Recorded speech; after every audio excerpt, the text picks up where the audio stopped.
சட்டக்கடை நேயர்களை அனைவருக்கும் வணக்கம். நாம் பார்க்கக்கூடிய இது என்னன்னு பார்த்தீங்கன்னா, சூட்டு டிஸ்மிஸ்ட் ஃபார் டிஃபால்ட்.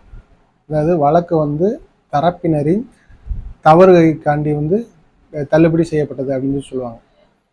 இது எப்படின்னா, ஒரு வாதியோ பிரதிவாதியோ இது எங்களோட வழக்கு இருந்துச்சு, வாதி சொல்லுவார் என்னோட வழக்கு இருந்துச்சு, இது டிஸ்மிஸ் ஆயிடுச்சு, டிஸ்மிஸ் ஃபார் டிஃபால்ட் ஆயிடுச்சு அப்படின்னு சொல்லுவார். பிரதிவாதி சொல்லுவார் வழக்கு ஒருத்தர் போட்டிருந்தாரு, இப்போ டிஸ்மிஸ் ஃபார் டிஃபால்ட் பண்ணாரு, ஆனால் என்னன்னு தெரியல அப்படின்னா இதுதான் அதுக்கு அர்த்தம். ஒரு தரப்பினரே யார் வழக்கு போடுறாங்களோ அந்த வழக்கு விசாரணையின் போது அவங்க அப்பியர் ஆகலைன்னா அவங்க அப்பியர் ஆகிறத சுட்டி காட்டி வாதியின் தவறுக்காக இந்த வழக்கு தள்ளுபடி செய்யப்படுகிறது அப்படின்னா, அதே மாதிரி தான் மனுவுக்கும் நீங்கள் போட்டுக்க பெட்டிஷன் பேரில் நீங்கள் ஹியரிங் டேட் அன்னைக்கு நீங்கள் அப்பியர் ஆகலைன்னா நான் ப்ராசிக்யூஷன் அதனால் டிஸ்மிஸ் ஃபார் டிஃபால்ட் அப்படின்னு சொல்லி டிஸ்மிஸ் பண்ணியிருப்பாங்க. பெட்டிஷனோ அதர்வைஸ் சூட்டையோ.